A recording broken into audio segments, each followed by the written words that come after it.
এভাবে নুডলস রান্না করলে যেমনি সময় অপচয় কম হবে তেমনি নুডলসের স্বাদও কিন্তু বেড়ে যাবে বহুগুণে। সো হ্যালো এভরিওয়ান, আসসালামু আলাইকুম, welcome back to my new video. প্রথমেই নুডলসটা রান্নার জন্য পরিমাণ মতো দিয়ে দিচ্ছি সয়াবিন তেল। আপনারা চাইলে সয়াবিন তেলের পরিবর্তে এখানে বাটারও কিন্তু ব্যবহার করতে পারেন। এখন দিয়ে দেব আগে থেকেই কুচি করে রাখা পেঁয়াজ আর মরিচ। এগুলোকে 30 থেকে 40 সেকেন্ড সুন্দর করে ভেজে নেব যতক্ষণ না পর্যন্ত গোল্ডেন একটা আকার ধারণ করছে। এখানে দিয়ে দেব সামান্য পরিমাণে লবণ, দেন কিছুক্ষণ নেড়ে চেড়ে আমি রেখে দিচ্ছি। এখন দিয়ে দিচ্ছি ডিম দেওয়ার পরে পেঁয়াজ আর মরিচের সাথে ডিমটা সুন্দর করে মিক্স করে নিব।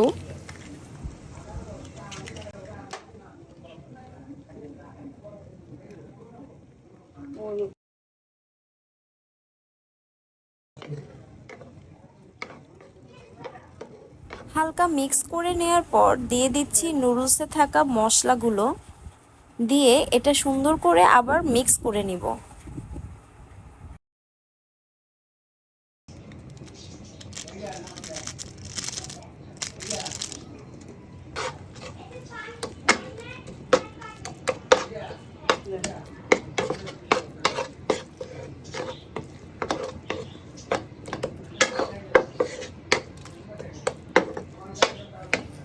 অন্য একটি প্যানে নুডলসটা বয়েল করে নিচ্ছি।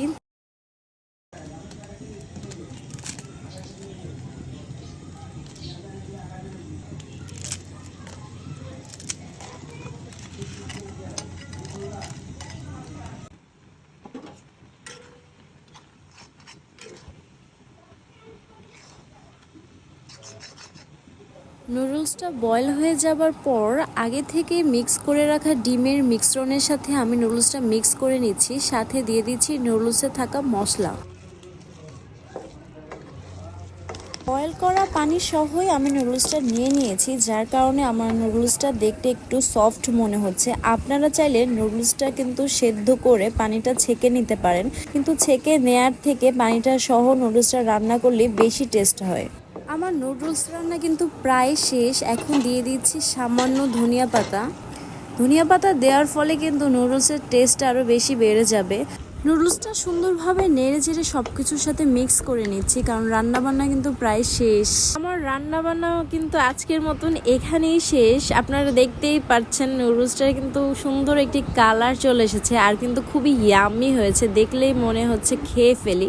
তো আমি এখন এগুলো খাবো। মেনলি আমি এগুলো তৈরি করেছিলাম সকালের নাস্তার জন্য। সকালের নাস্তা কিংবা বাচ্চাদের টিফিনে দেওয়ার জন্য ঝটফট বানিয়ে ফেলতে পারেন কিন্তু এই রেসিপিটি। আজকের রেসিপিটি আপনাদের কাছে কেমন লাগলো অবশ্যই কিন্তু কমেন্টস করে জানাতে ভুলবেন না। আর নেক্সট ভিডিও আসা পর্যন্ত আপনারা সবাই ভালো থাকবেন, সুস্থ থাকবেন। আল্লাহ হাফেজ।